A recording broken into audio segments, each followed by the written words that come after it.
Yo, what's going on, YouTube? It's your guys, Buffed and Prime, CT the Fan, T Cal. What's Going good, on? bro?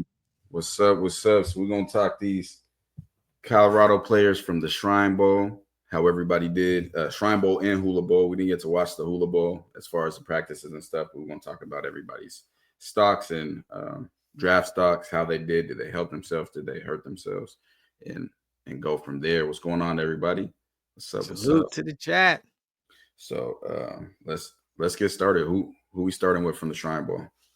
From the Shrine Bowl. And shout out to BetUS for powering the channel, sponsoring the channel. Make sure to check them out. They also are offering casino games as well, so definitely check out BetUS. So let's start with LaJohntay Wester. Yeah, stock up or stock down? His height, I think, came in at 5'9.5", so shorter than what he's listed at on Colorado's roster, but he looked exactly how we expected him to, how he looked all season, and we'll show a few clips of some of his one-on-ones. And this is against who I think was the best player and improved their stock the most at the Shrine Bowl week practice, and that was corner Elijah Hussey. He's a nickel out of North Carolina. Oh, he looked fantastic. So LaJohntay Wester was going up against top competition. And this is just showing his shiftiness, his ability to get in and out of breaks, his ability to create separation in the slot. The slot receiver means you're not the furthest outside receiver. So you're the second or third receiver from the outside. Slot receivers, those are typically shorter receivers. You want them to be, it's okay if they're fast, but you want them to be quicker. Like quickness is more important in the slot than. Oh, I see. And you want to create mismatches because a lot of times, depending on the defense, if you're not in a nickel defense, which has 5 defensive backs, and you're in a defense that only has 4 defensive backs, you may have a safety coming down and playing man coverage on your slot receivers. So you want a slot receiver that is a matchup nightmare. You can think of the Wes Welkers that have been great in the slot, Julian Edelman's, those type of guys that can just create separation and do it quickly. And LaJohntay is that type of guy. So I think he really just confirmed that he is who he was, even though if you watch any of his film, and I'm not even talking just Colorado, if you go back and watch his FAU film, then you see like he's elite. He is definitely a problem. So here he is creating separation on Hussey. Has a drop right there. This is Cal, I believe Cal cornerback Noel Williams. If not, it's their other. They had 3 DBs there. Baits him outside, gets vertical. Was going to run past him, but ends up getting held on the play. But that's what you wanted to see from LaJohntay. There was nothing. What would have went bad for LaJohntay is if he went there and he was getting locked up and wasn't being able to create any separation. Right. That's something that would hurt his stock. What he did there, it really just confirmed his stock more. But his best game to me at FAU, you remember who it was against? Yeah, and he was cooking him. Yeah, he was cooking. Was it Clemson, right? He killed Clemson. So he's already proved that he can do it, at a very high level against, higher level competition. So I love what I got to see him do there. I think I definitely think he raised his draft stock. Yeah, he got the combine invite, right? While he was at the Shrine Bowl. Yeah, that's right. He got the combine invite from the Shrine Bowl. That was really big. Now it's not the end all be all for combine invites, especially. Well, one, you have Coach Prime, Deion Sanders as your head coach. With Deion Sanders as your head coach, your pro day, which is essentially the same thing as the combine, except it's at your school. So you're doing the test and you're doing the 40-yard dash, broad jump, vertical jump. You're doing individual drills where you're backpedaling, braking, you're running routes, etc.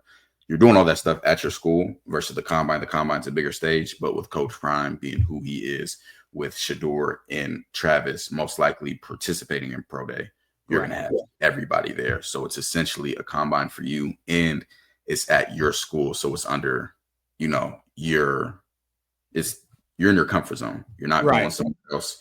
The schedule's set for you.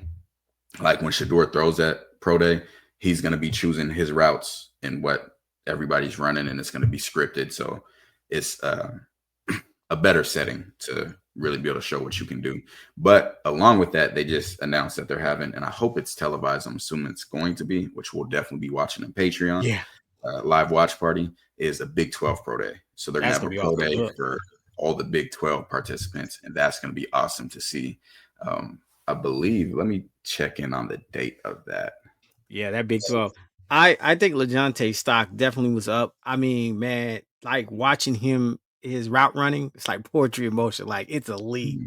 Like, and I think, I mean, even though LaJohntay played the entire Shrine Bowl game, I mean, when I mean entire, I mean he was in the last series of the game, and he was there, and he was, he's back there receiving punts, so he was so good in his special team work.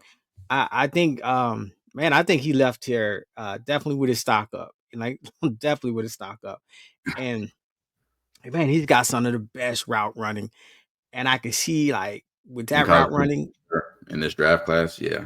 Yeah, because that cornerback is so good. I don't think people realize how good he is.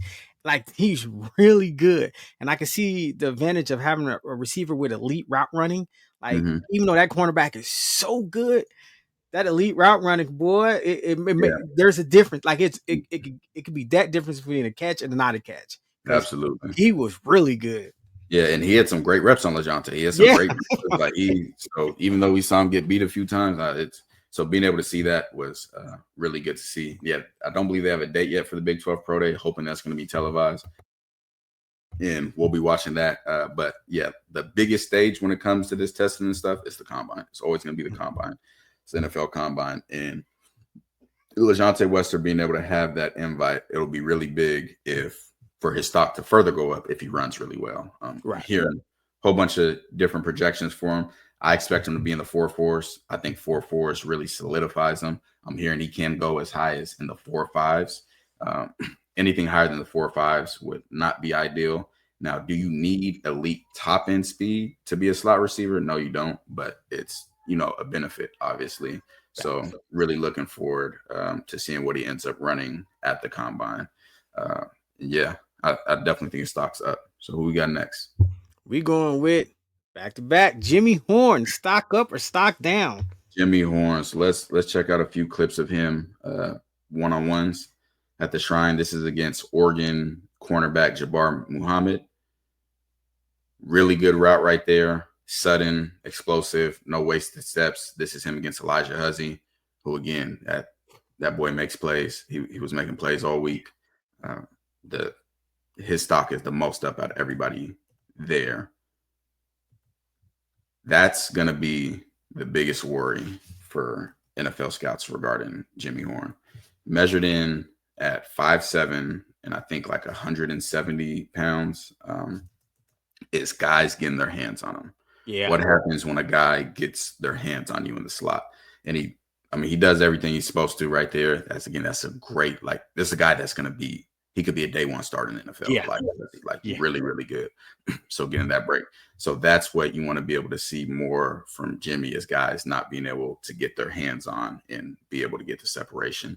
Here he is, I believe, against Arizona State safety Simmons, and no waste of movement, just quick, explosive. And that's what you really need to see out of him. Here's another one from him against Cal cornerback Noah Williams, I believe. But again, in and out of his breaks, quick, explosive. And that helped him during this week. Now, again, the height thing, coaches are going to feel a way about that. However, if he goes and runs 4.30, 4.3 flat, 4.31, 4.32, or anything in the 4.2s, that's going to pretty much offset the height.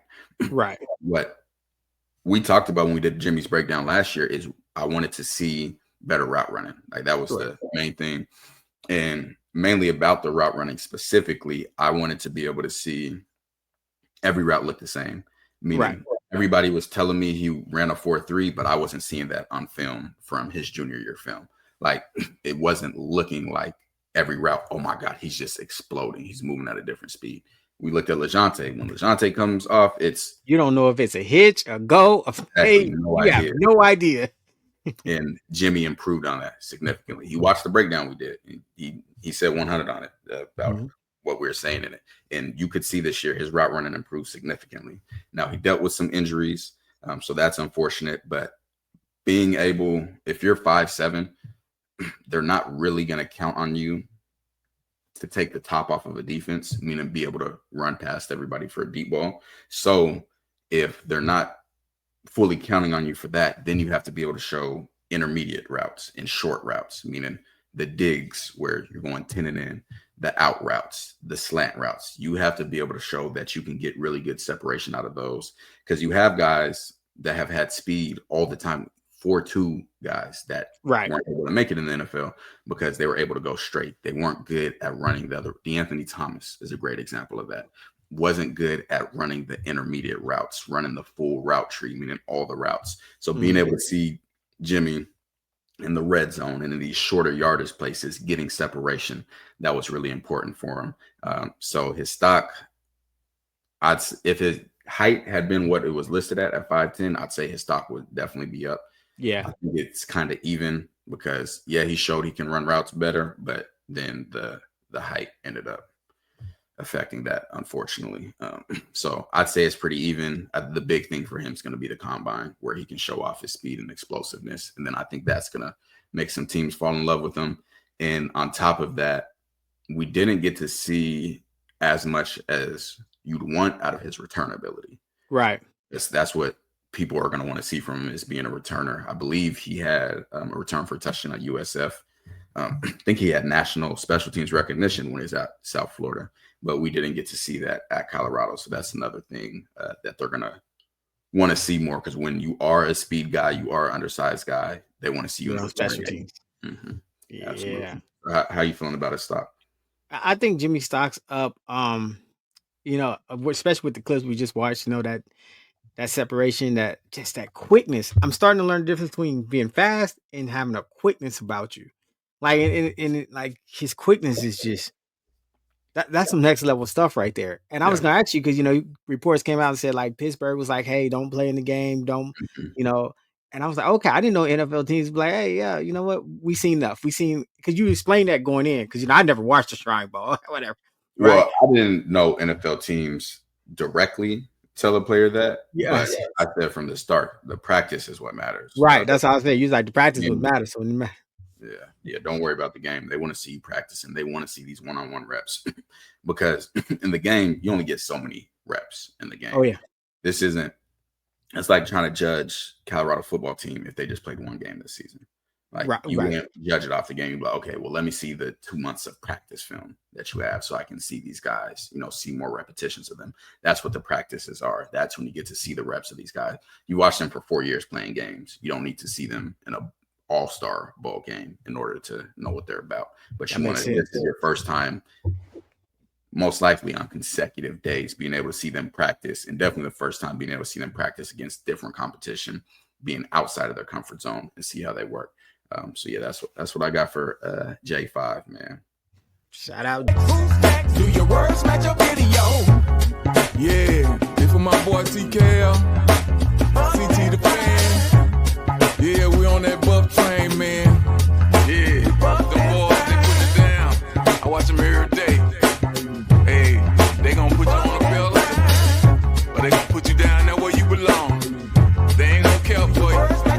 Nah, they ain't gonna care for you. Yeah, they gonna love